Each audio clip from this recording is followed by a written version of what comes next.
State leaders are trying to explain some alarming new stats on California's sex offenders. The number of fugitive sex offenders, those whose whereabouts the state can't account for, has doubled since a controversial change in key prison policies. Action News Capitol reporter Nanette Miranda has more on the new report.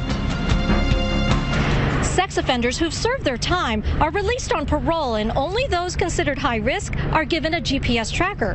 Now we know thousands take them off.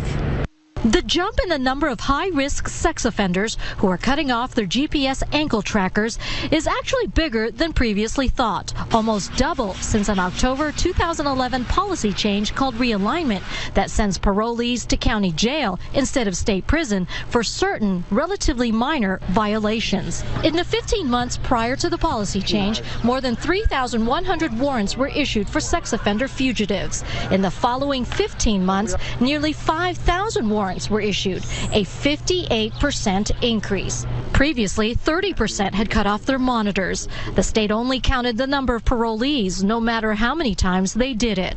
If someone absconds, we go after them, and 92% of the time we catch them, and we do so within 12 days on average. But since realignment, being recaptured means only a few days at the local lockup. And if that facility is overcrowded, it could mean no jail time at all. Critics say that's why more and more parolees are ditching their GPS. The consequences are weak. Clearly, they're not cutting them off so they can go drink a cup of coffee unmonitored. They're cutting them off because they want opportunities to go commit new crimes. Take the recent Stockton case of Jerome de Avila, a high-risk paroled sex offender who was in and out of jail for months, charged with drugs and repeatedly disabling his GPS tracker.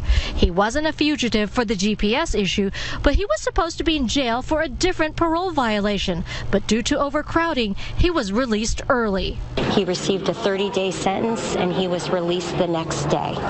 A few days later, police arrested him for killing and raping his 76-year-old grandmother.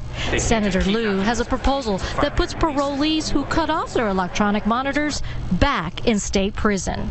The Senate Public Safety Committee is set to consider Liu's bill in a couple of weeks, but remember, lawmakers and even the governor have been reluctant to send more people to prison because of a court order to reduce the inmate population.